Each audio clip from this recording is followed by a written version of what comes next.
Hello and welcome to True Crime Rocket Science, the most authentic voice in true crime. This isn't new subject matter. I have covered it in the past. One of the episodes was Thrive, what did it do to him? Another one was Thrive made him do it, which was something that we thought would come out in the Lifetime movie, Chris Watts' Confessions of a Killer. In this episode, I'm going to take you through my evolving opinion, my evolving thoughts on Thrive, on multi-level marketing. Did it turn Chris Watts against Shanann? Now, I notice often in the comments I get people say, just get to the point, just answer the question. Well, we're 10 minutes in, get to the point. And so I think the point of this, and this is for those folks who just want to know the answer and then you can go somewhere else. Well, I don't think it did. I don't think it was a factor. So did multi-level marketing turn him against her? Answer, no. So you guys can leave, okay? You guys who want to know that answer, you guys can leave.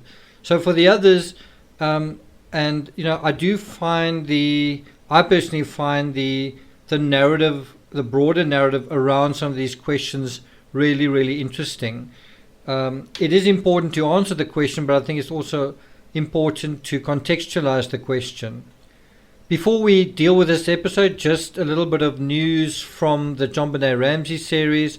I'm dealing with some very interesting content on Patreon on kind of a daily basis. I think one of the last episodes was just the very beginning of the 911 call.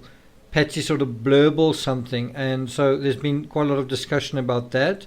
Then today I've also started a brand new series on Patreon on the Ripper, dealing with his confession, which is in a lot of detail, and it's just a whole totally different world, the world of the 70s. This was before social media, before the news cycle, where people read a lot in the newspapers. There was some television coverage, but it was more newspaper journalists covering this sort of thing. And the Ripper is an example, or the Ripper is a cautionary tale in how not to investigate.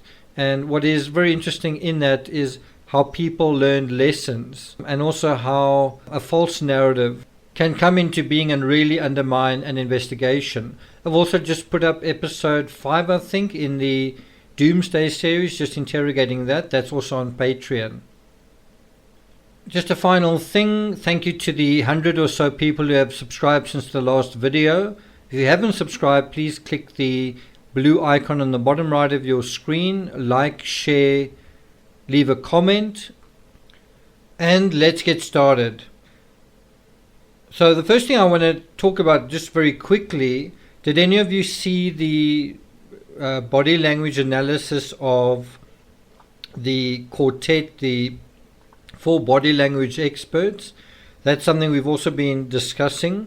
I am going to be doing a live on Sunday at 2 o'clock Eastern Standard Time, talking a little bit about that, and then also talking about certain other aspects of the Watts case in terms of his psychology. But there were some very interesting comments from certainly people who are, I guess, Team True Crime Rocket Science, what their opinion was on that.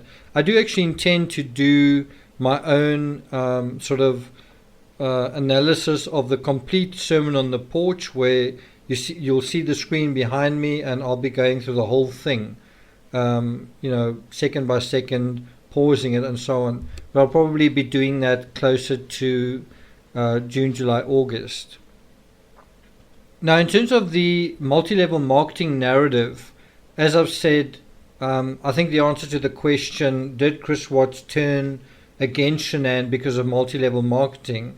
I think the answer is no.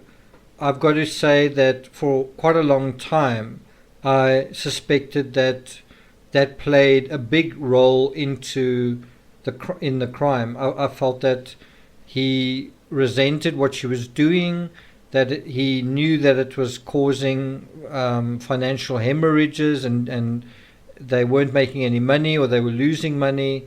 The whole thing was, perhaps it was a source of acrimony that they were fighting about it.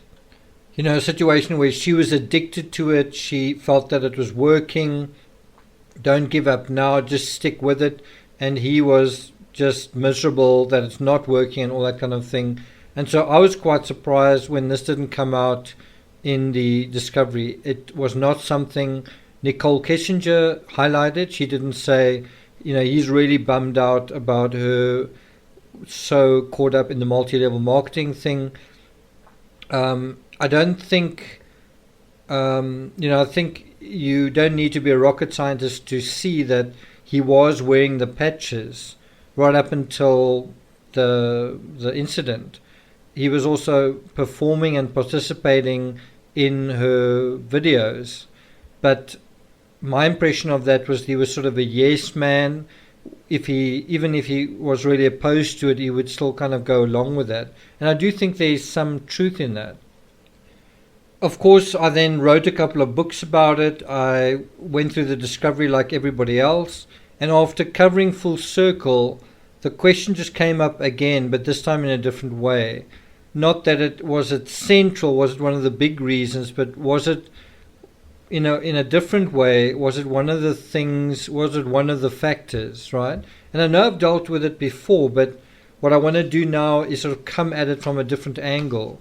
And so the first thing I want to say is, he went with Shanann to San Diego, right? He went with her, when was it, in late June. And we know that he said that he really didn't enjoy that trip. He really didn't enjoy going. Now, one could speculate and say that could be because he'd already started a relationship with Kessinger and he was already kind of pining for her, and he didn't, enjoy. If you think about the whole Thrive thing, it's very extravagant, it's very extroverted, it's very flamboyant, right? It's all the things that Chris Watts isn't. It's very much in front of the camera. It's very go kind of thing. It's very much almost performance orientated. It's very much social media orientated. And he wasn't really on social media. So the part of him going to San Diego and not enjoying it, you also don't see him as much in the, when they go to these events. He's sometimes there almost as a prop in Shanann's extravaganza, but you kind of get the sense that he'd rather be doing something else. He'd rather be at some other thing than a Thrive, Palooza, whatever. Let's face it, he didn't go to Arizona when Shanann went, right?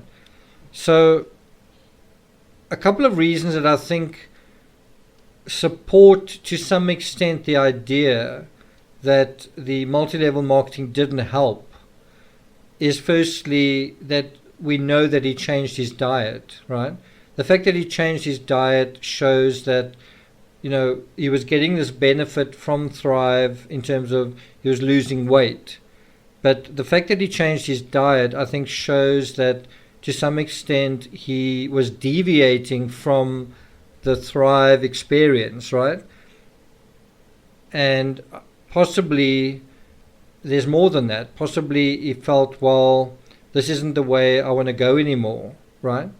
It's interesting that Nicholas Atkinson, I think he recently appeared in a video with his mother where he said he loves his mother, he supports his mother, but he wouldn't do Thrive, certainly not at this point. So you kind of have that sort of mixed feeling about it. So in terms of Chris Watts, the fact that he changed his diet and was running shows that he was doing something beyond Thrive. Now, that might mean that he felt that it wasn't something he wanted to do long term, or perhaps he just wanted to get to a certain point and then he perhaps wasn't going to use it anymore. But I think the fact that he was changing his diet shows to some extent that Thrive wasn't doing it all for him, that he was looking beyond it. Okay, that's the first point to make. The second point is that we know he deleted his Facebook account, and that was a important source of income, right? The fact that he deleted his Facebook account may also show, obviously we know what the reasons, the explicit reasons for that were, including that, according to him, Nicole Kessinger had just told her friends about him, and he was afraid that they were going to Facebook search him, and then they would then sort of find out that he was married. Now, to some extent, I believe that statement, just because. So in other words, he wasn't worried that Nicole Kessinger would do that. He was worried that her friends would.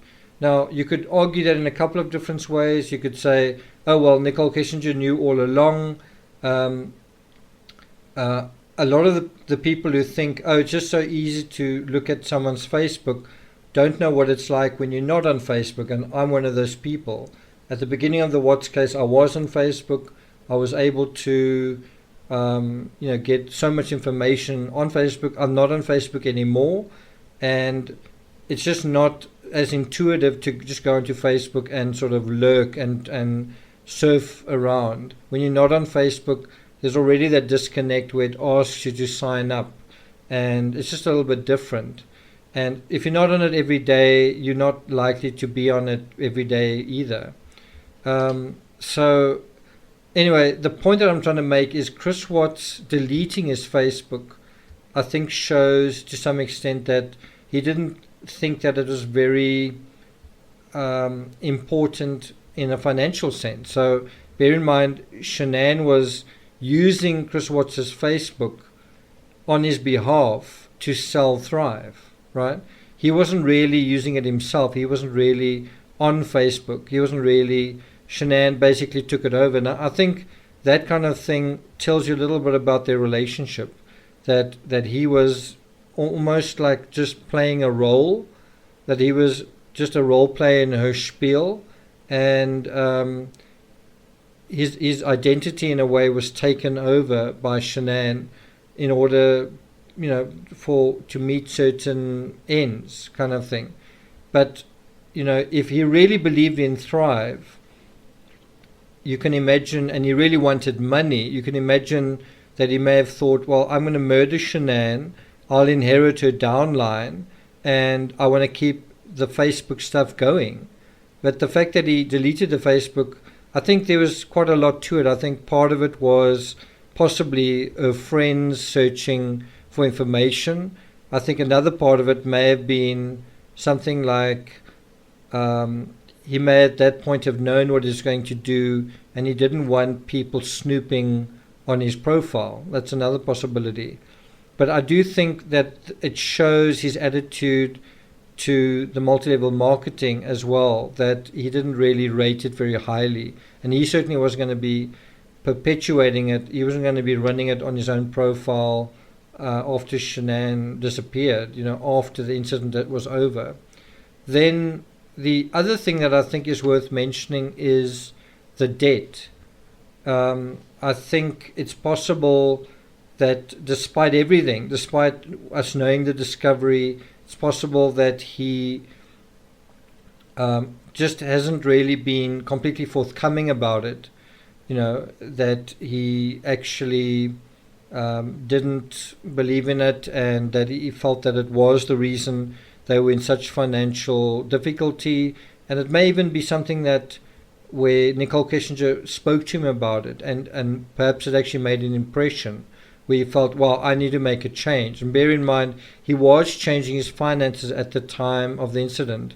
He was going to move out, he was going to sell the house, he was going to, how can I put it, he was going to take his kids out of this expensive school, and so he's kind of cutting his losses, and one of those losses does seem to be Thrive. Now, it's possible that he didn't mention this to protect his motive, to protect that side of things. But I've got to say, as to some extent strong a case you can make in that area, I think I prefer the notion that, and it's taken me a long time to get to that point, But I just don't think Watts was smart enough to realize what multi-level marketing was doing or what was really going on. I just don't think he was really, in the same way I don't think he really knew where the finances were, but to some extent knew that things weren't good. I think with the multi-level marketing, I don't think he was really aware of it. I think the primary driver was definitely Nicole Kessinger. I think that was the primary thing that was getting him to do what he was doing. And I think the secondary driver was the pregnancy. And I think another driver was the debt.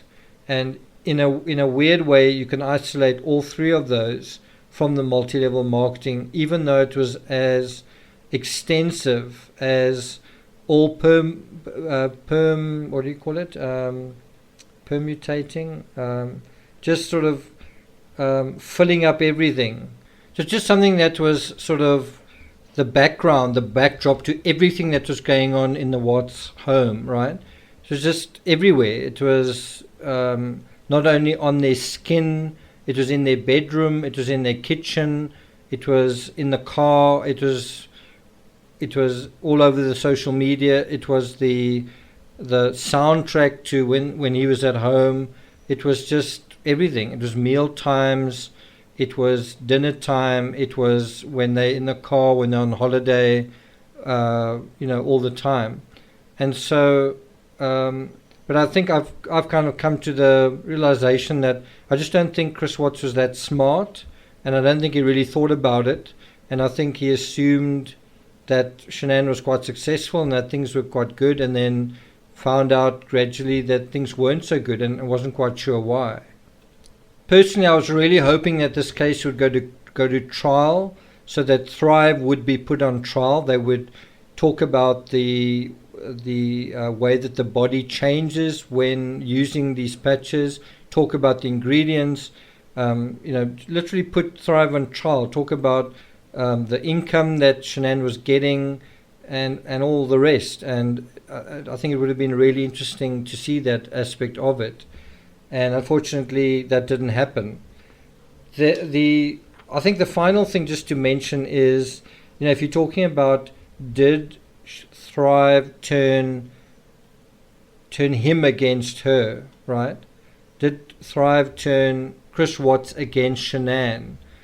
I've already made the point that I think if Shanann had followed him down his diet path, they may have been a little bit more together in a way, because when you're in the kitchen, when you're cooking, when you're eating the same kind of foods, that can really bring a couple closer together, as opposed to when you're not eating the same foods and not eating the same meals. It can actually be something that separates you to some extent.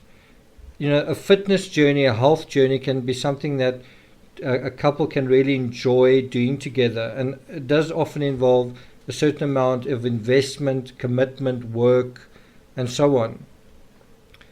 But I think we've got to, if we're touching on this subject matter, we've got to play devil's advocate and look at it the other way and say, did multi-level marketing turn her against him? And I couldn't help thinking sometimes during Nutgate, sometimes during many of her posts where she talks about, getting what she wants and living the life of her dreams, thinking that, what, if my husband isn't doing what I really want, I'm fine. I believe in myself, and that's all I really need. And in theory, all of those aphorisms are fine until the crap hits the fan. Then suddenly you realize, cheapers, I really need my husband. I really depend on his salary. And that all of those things go out the window. The whole thing about you can have what you dream, and if you just decide to take Thrive, you can have your happily ever after.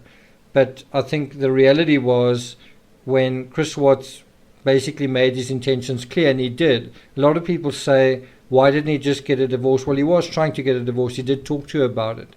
Obviously, he should have done it longer and been more what's the word? He should have been more explicit about it and made it absolutely clear. But anyway, that's a separate video. I did get a sense that multi-level marketing, you might say it's too harsh to say it turned her against him, but I think what it did do is it distracted Shanann quite a lot from certain things. I think it distracted her, if she was inside the home, from the fabric of her family. I think, you can argue and say, no, everything she was doing for her family, but the fact is, it was Shanann's decision to go to North Carolina. You could say, yes, but she was doing that for her work, right? But you could counter-argue that and say, well, you have other jobs that allow you to come home at a normal hour, and you have enough money where you don't need to work weekends, right? And you don't need to involve your work when you go on vacation, and you don't need to involve your work when you're in your bedroom or in your kitchen or driving in the car. You need to have your work infesting your social media kind of thing. But I guess the point that I'm trying to make is that Shanann left Colorado to basically do Thrive functions in North Carolina. That was the main reason she went. She also went to save money on the schooling. I think she may have saved $2,500. I don't know about the flights. I don't know what the flights would have cost her, but that was really the thinking there. And it was as a result of her being away for 5 weeks that this affair was allowed to flourish. And I'm not saying if she didn't go that there wouldn't have been an affair. I think there was already an affair. I'm just saying she gave him plenty of room to go the way that he was going. And it's just unfortunate. The other thing is, not only did Shanann go on that trip to North Carolina to promote Thrive, to find new clients, but she then went again following that, like immediately after that. I think they came back on the 7th, and by the 10th she was off on another trip. And bear in mind that there was a Thrive trip that preceded that. So it was San Diego, 5 weeks in North Carolina, trying to set up these local events, and then immediately after that the Thrive event in Arizona. So it's really Thrive, right? And again, you can also make that whole argument, Shanann didn't go to Arizona. Would this crime even have happened, right? Obviously, she did go and it did happen. But again, if we're just asking the question, if we just restrict ourselves to the question, did multi-level marketing turn her against him? And you think about, and this isn't to blame Shanann, it's just to think about the multi-level marketing aspect. So it's not trying to blame anyone, it's just trying to think about it in a different way. Did Shanann going to this event help him get to where he was going? And I think you can't deny that it did have an impact. These Thrive events did have an impact. And I think when in that final weekend, he really wanted her to go so that he would have the space, I guess, to some extent, to make up his mind, to make arrangements, to complete his premeditation, which was already happening, to also probably to see Kissinger again, and perhaps, as I say, make up his mind what he's doing. Because bear in mind, she'd given him the key just before that weekend to her apartment, as far as what he has said, if that's true. And so possibly he was quite shocked by that, and then quite panicked by that. While this is happening, I can't believe it. I've got this girlfriend. I really want to make it work. Wow, I've got to get rid of my family. And the fact that Shanann had gotten rid of the family already by going to North Carolina, and there, through Nutgate, she'd kind of excluded herself from his side of the family in a weird way, in a horrible way, in an ironic way. She'd sort of done him a favor by the fact that she would never want to talk to his parents again and not let the children speak to him. She was, in a way, facilitating what he wanted to happen, which was, get rid of them. And then if his parents said, we haven't heard from Shanann, we haven't heard from the children. Oh, well, it's just because she's still holding a grudge or whatever. And the fact that Chris Watts would imagine that they would never ever hear from their grandchildren again, and he would just shrug and say, yeah, Shanann did something, shows to what extent he was caught up in this addiction that he was, this addiction with Nicole Kessinger. I don't think we've quite touched on the crux of the question, which is, when you see Shanann arriving home at almost 2 o'clock in the morning, and where's she been? She's been at this event, and you think, what did she actually get out of it? And I stayed with someone who was a multi-level marketer, also went to these trips. I'm talking about these events that like motivational speeches. I also saw the files in her home with the scripts of what had to be said and these levels that they were in. And this person was highly involved in, what was it? Amway was the one, and the other one was Herbalife. And she was highly, highly involved in it. Also someone who was always ill. She was often in hospital, almost always on antibiotics, and she never ever had any money. And I think the people who came to her home were kind of, they got the impression that she was very wealthy because it was a big house. I lived in the top floor. We weren't in a relationship. I was just renting the top area out. But what I think fooled people who came to visit was they thought, wow, if you get involved in multi-level marketing, you're going to be rich. And that is the promise, isn't it? And of course, the house wasn't hers. The house actually belonged to her parents. I won't really go into it. But I'm just saying the impression was also similar to the Watts situation, where you have this big house and you think, wow, the multi-level marketing paid for this.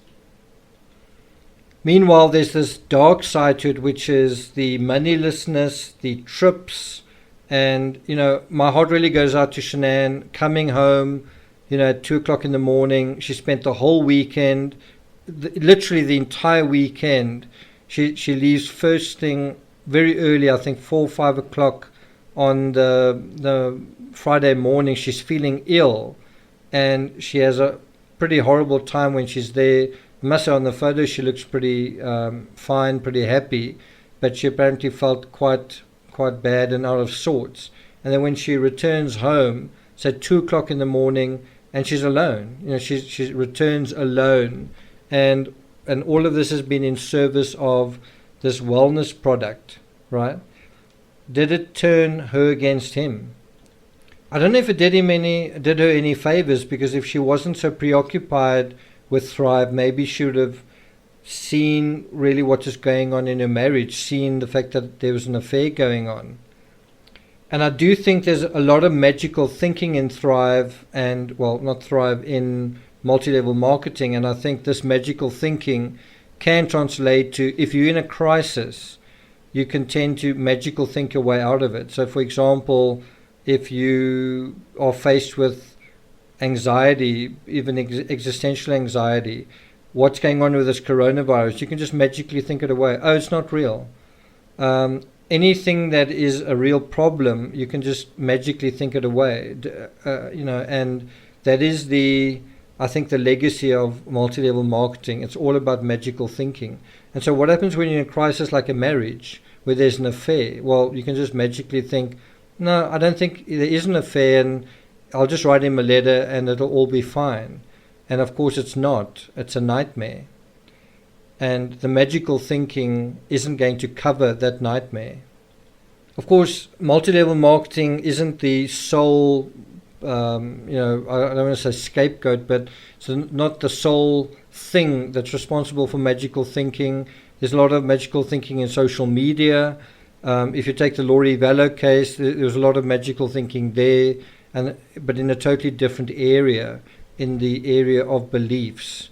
And that's something I'm certainly going to be paying a lot of attention to going forward. As I think a lot of you know, she was just denied her access to her cell phone. Can you imagine we use our cell phones for many minutes of every hour, every day. But if you're a prisoner, you may not be able to use your cell phone at all. And imagine if you're in prison for life, not being able to use a cell phone for life. Imagine that. I think the legacy of the Watts case is quite tragic, and that is that despite all the lessons that could have been learned from the Watts case, you've actually had people who've actually gotten even more caught up in multi-level marketing than they were before, that they got even more interested, that a lot of the Watts case ended up being this massive marketing campaign for multi-level marketing, and as a result they it's kind of caught more people into it than ever before. I've also heard that multi-level marketing has had quite a resurgence during coronavirus. I'm not going to talk about that here, but I think that is, again, quite sad, quite tragic, but also in a way quite predictable. So whether you want to ask the question, did multi-level marketing turn him against her, or did it turn her against him? I think you've got to nevertheless put the question there, did it help their relationship? What do you guys think? Thank you for listening, and I'll see you guys next time.